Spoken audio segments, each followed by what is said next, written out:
Hello everyone, my name is Wayne. And I'm Rebecca. And we are Your Bourbon Journey.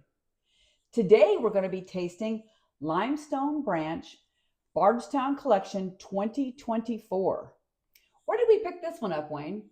Well, I'm fascinated that you would ask me that question. We actually picked this up on a trip on September 11th with the Scotchy Bourbon Boys. They did it was a 3-stop bus trip. And the second place that we stopped was Limestone Branch.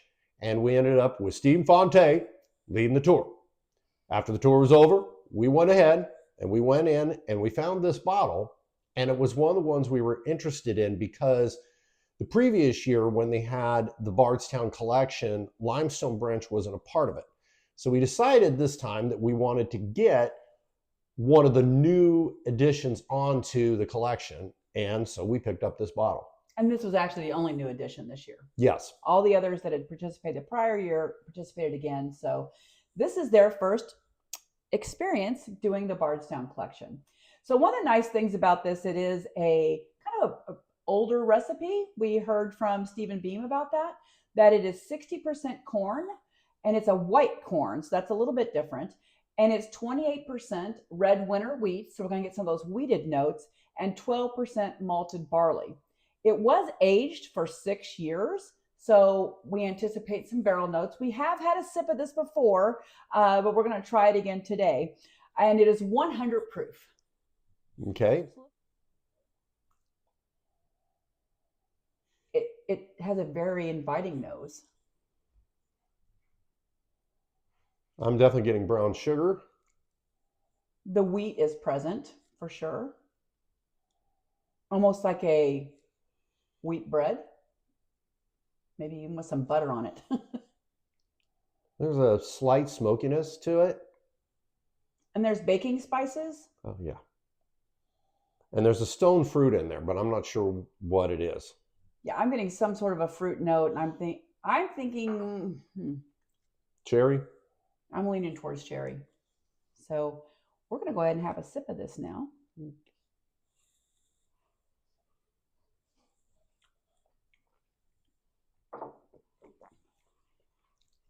Oh, the wheat really comes through. I even get hints of tobacco. Mm-hmm. It's really evolving as I'm almost Kentucky chewing it a bit here. The white corn, I'm getting a little bit of a cream corn thing too. It's not overpowering, but it's sweet and luscious corn, so to speak. Mm-hmm. Along with that wheat, like a wheat bread that just came out of the oven and someone's just lathered some nice butter on it and it's yummy. This, what I get with it, it reminds me of getting a dusty bottle. You can definitely tell this is an older style bourbon that's been made by Stephen Beam. Yeah, I'm enjoying it a lot. Let's go ahead and take another sip to see how the finish. I didn't really think about that the first time.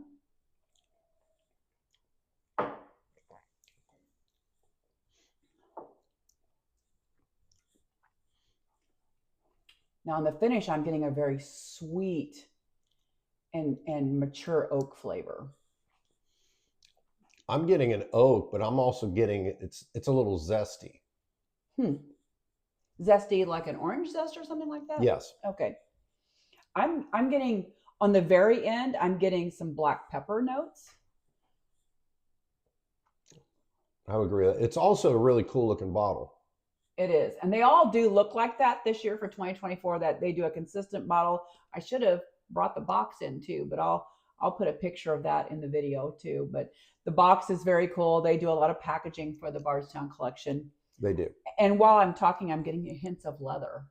That's really good. That's probably coming off those barrel notes. So what should we do next? Do you want to do the tasting with the other items? Yes.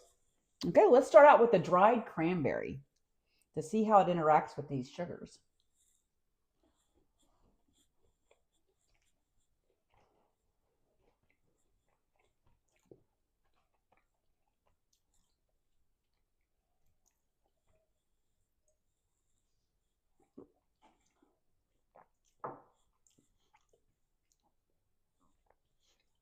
Well, that made it spicy. Yeah, but not, but you had those notes of orange zest earlier, Mm-hmm. which I did not. Now I have the orange zest. Yep. So this has really brought that forward for me. And it definitely has more cinnamon than it did before. Yes. It's not a real long finish with the cran either. It mutes the finish. Still pretty good. I was gonna say I lost some of the leather. I'm not getting as much as the oak note that we had before, but it's not terrible. No, you know, very good. Sometimes that cranberry can really brighten it up and make it great, and sometimes it makes it extra spicy. But this was kind of a nice happy medium there. Let's go ahead and do the pecan. I always look forward to the pecan to see what it does.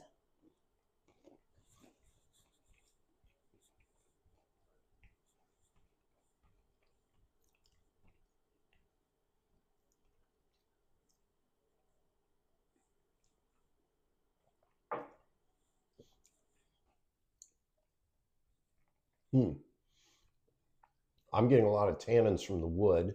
Yeah, the oak is much more present with pecan.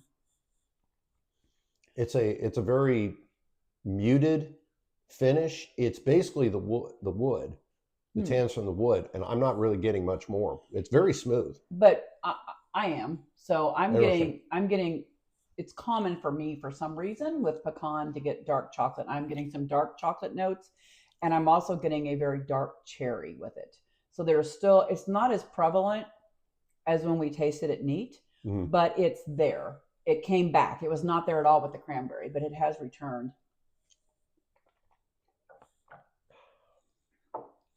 Yeah, it's definitely there.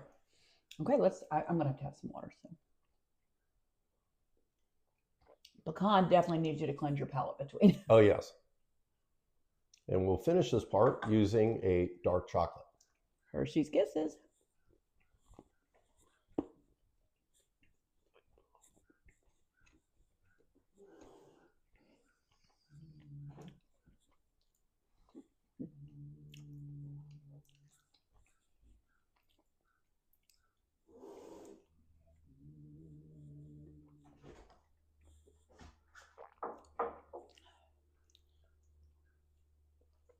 I'm getting a lot of cinnamon with that.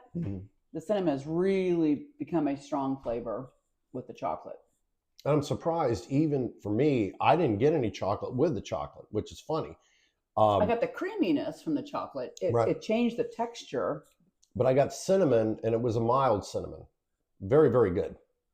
Yeah, it's nice. So it would probably be pretty good with a nice dessert course that included some sort of dark chocolate, whether that be a nice flourless dark chocolate cake or some brownies might be good with it. But it's definitely pretty good. So what do you think about it overall? Overall, I think it's really, really good. I like the taste. To me, it's just reminiscent of a dusty bottle style. It's bourbon from a different era, in my opinion. I really, really enjoy it. This is one to go out and find. I don't know if they're still available at Limestone Branch, but it's excellent. Yeah, typically with the Bardstown Collection, they don't distribute them. They're only available at the distilleries. So it's when the distillery runs out, they're out. Now, some of the distilleries have been known to put some back for special occasions, special events, special tours. So it's possible to still get one. I will say that it's not an inexpensive bottle. We should declare that. It was $260, well, $259.95, I believe. So it is a rather expensive one, but most of the Bardstown Collection is going to be in the $200 range. Again, most of them are older bourbons. They've been aged a while, so they're more special barrels that the master distiller specifically selected for this. And it is an annual release that is not distributed. So typically it's a single barrel, what they get out of it. Every now and then someone might blend a couple barrels, but I believe the Limestone Branch one was one barrel. Okay. So if you're there, pick one up for sure. What was your favorite version of it? I typically like it neat best, and I think that was the case here. Probably my second, if I'm going off the tasting pairings we did, I probably like the pecan best. I always prefer it neat, but of the three, I would have to, believe it or not, I actually have to go with the chocolate. great. It tasted good, even though I didn't get a whole lot out of it, but I really liked it. It was complimentary. It was. So hopefully you enjoyed this tasting, and if you get a chance to taste it, we'd love to hear your thoughts on this. Always remember to drink responsibly and join us here again on Your Bourbon Journey. Cheers. Cheers.